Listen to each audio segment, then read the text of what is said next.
Olá, nono ano, tudo bem com vocês? Na nossa aula de hoje nós vamos revisar os conteúdos para o nosso teste.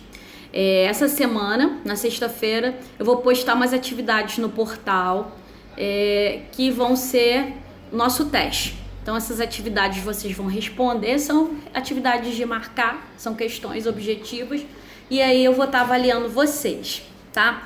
E o nosso teste, ele vai falar sobre a Primeira República, tá? No dia 15 de novembro de 1889, sob a liderança do Marechal Deodoro da Fonseca, um grupo de militares republicanos tirava do poder o imperador e criava um novo governo. Com a queda da monarquia, os militares eles assumiram o poder provisoriamente e o Marechal Deodoro da Fonseca foi o nosso primeiro presidente, tá? A Primeira República Brasileira, ela foi um marco que deixou bem evidente os problemas sociais vividos no Brasil, tá? As diferenças sociais, os problemas sociais, tá? Então, enquanto a população lutava por melhores condições de vida, existia um grupo, a elite agrária, os grandes fazendeiros de café, querendo aumentar ainda mais seus poderes, tá? Então vamos lá, a Primeira República, como eu falei, teve um governo provisório, né? E esse governo provisório foi... Quem assumiu esse governo provisório foi o Marechal Deodoro da Fonseca e logo em seguida Floriano Peixoto, tá? O Marechal Deodoro da Fonseca, ele tentou, mas não deu certo. Então o Floriano Peixoto, ele é que deu continuidade a esse processo. Essa fase da Primeira República, que os dois primeiros presidentes foram militares, a gente chama de República da Espada, tá? Nessa fase, alguns grupos se revoltaram da ala militar mesmo contra o Marechal Deodoro da Fonseca, ele nem chegou a governar pelo mandato todo, ele abriu mão, ele pediu para sair e quem continuou foi o Floriano Peixoto, tá? Nessa fase tem a famosa crise do encilhamento, porque os militares eles queriam que o Brasil fosse bem industrializado, então eles permitiram, né, o Rui Barbosa, o ministro, permitiu que os bancos emitissem dinheiro. Qualquer banco podia emitir dinheiro. Então isso acabou provocando uma grande confusão, porque algumas pessoas fizeram empréstimos, criaram empresas fantasmas e essas empresas, suas ações não tinham valor nenhum. Então isso gerou muito desemprego, o Brasil entrou numa grande crise, tá?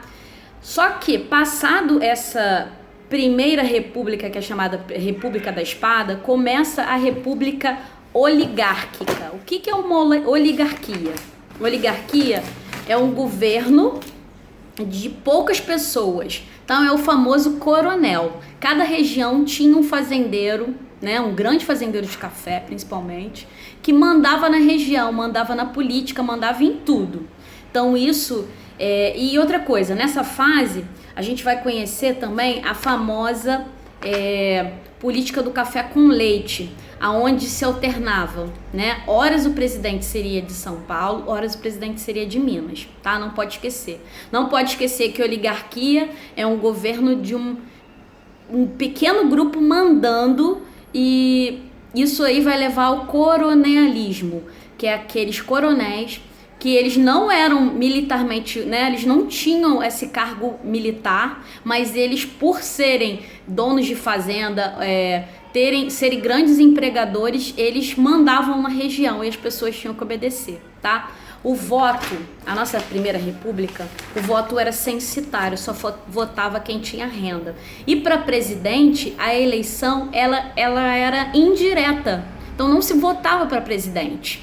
Então, já era determinado, fulano vai ser o presidente. Então, nessa política do café com leite, uma hora era o presidente de São Paulo, outra hora era o presidente de Minas.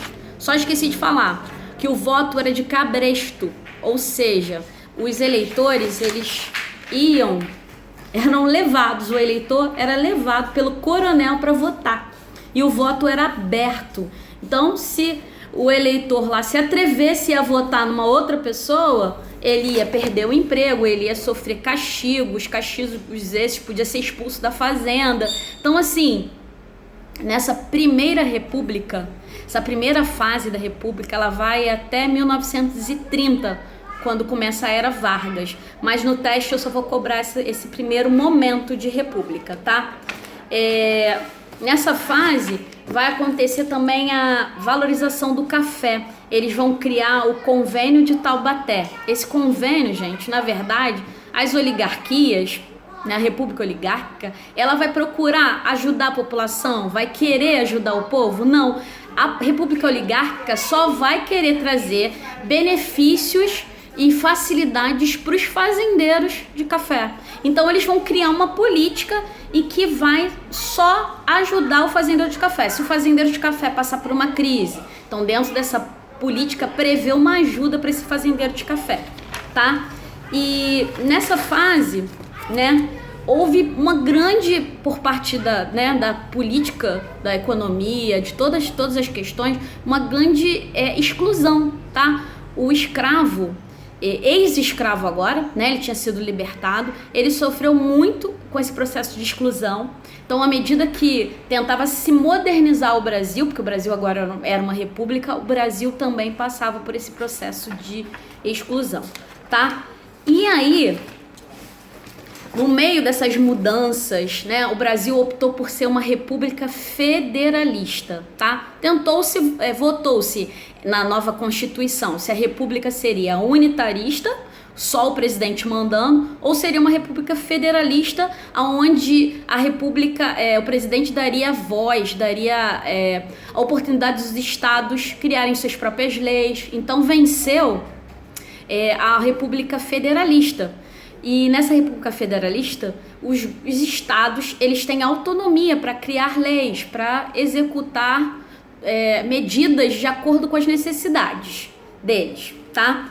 Nesse período de transição aí de monarquia, de império para república, vocês não pensem que o povo ficou assistindo isso sem fazer nada. Eles não conseguiram participar ativamente, mas eles participaram de diversos movimentos contra essa república. Fizeram vários movimentos mostrando descontentamento com essa república. Parece que a república, ela evidenciou mais ainda a pobreza, mais ainda as dificuldades que a população passava.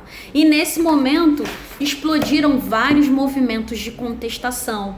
Guerra de Canudos, contestado, o Levante de Juazeiro, o movimento dos cangaceiros, tá? Foram acontecendo várias revoltas. Eu preciso que vocês deem uma olhadinha nessas revoltas, porque talvez caia alguma questão. E a revolta da vacina, que é aquela revolta que eles questionaram a obrigatoriedade da vacina, tá? Então, assim, essa primeira república, ela só acaba com a Era Vargas, em 1930. Então, assim, eu preciso que vocês estudem em casa o que foi a República da Espada, política do café com leite, valorização do café, essas guerras de canudo, revolta das vacinas. Deem uma olhada nisso.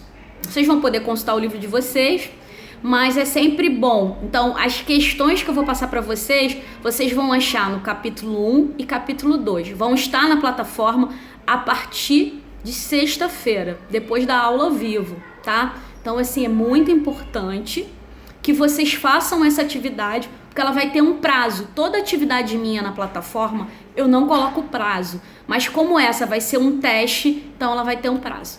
Eu acredito no potencial e na capacidade de vocês. Se esforcem que vocês vão conseguir. Peguem o livro, façam a leitura do capítulo de novo e a gente se vê na sexta-feira. Um beijo.